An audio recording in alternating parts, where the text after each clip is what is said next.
Hi! Today is Nanowrimo Day 4. It's Friday. I have coffee. You can't see it. It's right here though. It's coffee that I made from home because I really can't afford Starbucks every single day. But I like it because the coffee is so much stronger than the coffee at home. Even if I make it really strong, they have espresso. So I need espresso. Don't worry. I'm going to ask Santa for an espresso machine. Today is Nanowrimo Day 4, and the word count for today is 6,667 words, which is a lot. But I'm not that far behind, okay? I haven't written yet today. I know, I'm really bad about this. I always vlog before I write, because it's daylight when I vlog, and I write at like midnight. So if I vlogged after I write, I would have to vlog at like 5 a.m. the next morning. It'd all be very weird. So the first 3 chapters, the whole setup that happens, what we have so far, Nicolas lives on this magical floating island out in the middle of nowhere, far, far away from anyone else. He is not happy with his life on the island. He wants to see the world, but he can't. There's no way off the island. And then one day, inciting incident. That's how you know what your inciting incident is. One day, and then, that's your inciting incident. One day, a ship comes to the island, and it actually doesn't come to the island, it's like a couple miles out, but, you know, people on the island can see it.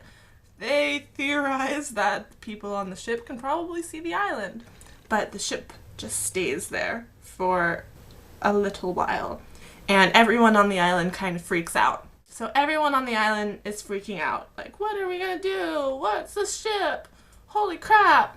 So they're preparing for the worst. They don't want to attack the ship in case it's not hostile, but they've had some experiences with outsiders long, long ago that didn't go over so well. So they're very nervous about the ship, and they start preparing an army just in case they need one. At the very end of chapter 3, Nicolas decides he is going to join the army. Dun dun dun!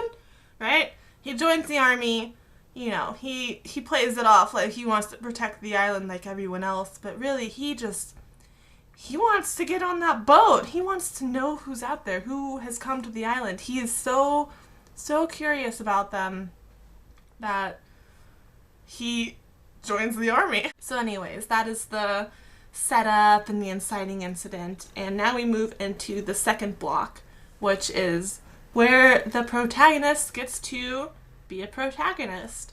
This is where they get to take action. This is the main point of the second block. You know, the inciting incident happens to them, but, you know, stories are about heroes, and heroes don't just sit by and let stuff happen to them. Heroes stand up and get shit done. Nicolas just stood up, and he's about to get shit done. He joined the army. I don't know why I keep doing this. Anyway, so chapter 4 is Nicolas taking action again. And it's kind of a little bit of like the long-term reaction to the inciting incident. If that makes any sense. It might not. I can probably explain this better if I wrote it down and spent some time and thought editing it. If I wasn't just like word exploding at a camera. But anyway, I'll do that at the end of the month. If I see if this like outline 27 chapter outline theory even works. It might not work. Well, I don't know. We'll see. Okay, so Nicolas joins the army. He meets the people in his army, his, you know, bunkmate, captain, some whatever, and he goes to boot camp where he is actually not terrible at boot camp, and that surprises everyone because Nicolas isn't super popular on the island. You know, most of the people work to serve the island. It's a magical island, and it needs to be maintained through rituals and magic. You know, it's floating above the water. That just doesn't happen in nature. Magic. People start to think, hey, maybe there's hope for this kid yet. But Nicolas doesn't care about the island. He is closer to the boat. He is closer to the outside world than he has ever been before. And, that's all he wants. And then, dun dun dun, he goes on a scouting mission. They are sent to sort of investigate the ship. They're underwater because they have magic, so they can breathe underwater like mermaids without tails. They're people. They are just scouting. They're just surveying the ship, watching it, and Nicolas sees a girl. Of course there's a girl. And she is the most beautiful thing he has ever seen. Of course. And a lot of it is because he's grown up with the same people. Every girl his age, he has, been raised with. He's seen them since he was a baby. They're not interesting. So this girl, he has never seen her before. She's beautiful. She's on this mysterious ship. He is so instantly intrigued by her. And he's just kind of mesmerized watching her. And then, dun dun dun, the boat starts to leave. It has accomplished whatever it set out to accomplish, presumably. And it pulls up its anchors and whatever. I don't know how boats work. I gotta research that part. Pulls up its anchors, possibly, and starts to sail away. Nicolas just stares after it. The army's all around him, that he's instructed to fall back. And he, at the very end of chapter 4, he has this moment where he knows if he doesn't go after the ship, he's going to regret it for the rest of his life. And he's just faced with this choice where, he can chase after the ship, but he is leaving his entire life behind. His family, his friends, everything he's ever known, he's leaving it. And he's going to chase after this ship? Is that really what he's going to do? He doesn't know yet. But, because obviously it would be a really boring story if he went home and was like, I'm just going to forget about the ship and resume my island life. He doesn't do that. Of course he chases after the ship. But that is tomorrow's chapter, where he chases after the ship. And then we see what happens there. Anyway, I've told you guys all about my story. I hope that's interesting enough for a video, because this is already going to be kind of long. So yes, that is what happens in chapter 4. That's another good thing about vlogging before writing, because I get to talk out my thoughts and feelings about the chapter, and then I get to go, and it's a little bit easier to write. Like, I have all the ideas in my brain. So yes, I'm going to go write chapter 4. It's going to be very exciting, and yeah, that's pretty much it. Oh, let me drink this coffee first, and I'll tell you something. I wanted to tell you guys about my Nanowrimo Pants. These, you probably can't see. Let's see if I can do this. These, okay, you don't really need to see them to get the full effect of the story. I have sweatpants that I bought for Nanowrimo. October 2009. I was at Walmart stocking up on candy for Nanowrimo.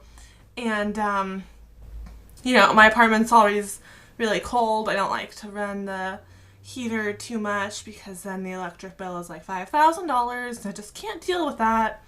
So I am a big fan of sweaters and sweatpants and slippers and jackets, and I like being warm. So I was in Walmart and I was buying candy, and I was like, I should buy these sweatpants. They're only $5. They're on sale for $5. So I'm like, these are sweatpants that I'm going to buy for $5, and I'm going to wear them, and they're going to be great.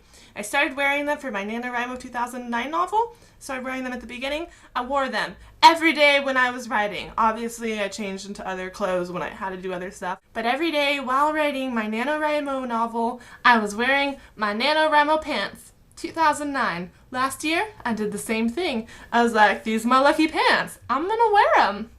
Wore them every day while working on my novel. I wear other clothes too. I have normal pants.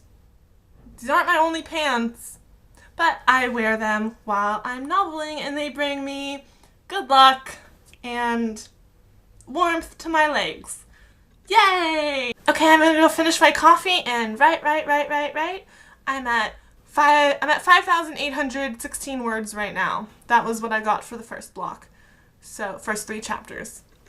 So I'm a little bit ahead, I'm like 800 words ahead of the NaNoWriMo goal from yesterday. I only have to write like 800 words today to meet the NaNoWriMo goal, but I'm going to try to write all of chapter 4. Sounds like an exciting chapter. I think that's everything I have to say today. Actually, I could probably say a lot more, but I'm not going to because YouTube has a 15-minute upload limit. Anyway, I really gotta go. Goodbye. I'll see you later. You're my favorite, by the way. If you watched to the end of the video, you're my favorite. I have 13 subscribers right now. I love you. I love all of you. Every single one of you.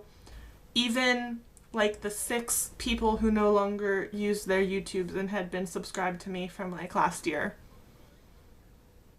I don't love you as much as I love the ones who actually watch my videos, but you're still pretty cool. Okay, that is for real everything today. I will see you tomorrow, where I will tell you what happens when Nicolas catches up to the boat. You know he does. Spoiler alert. Not really.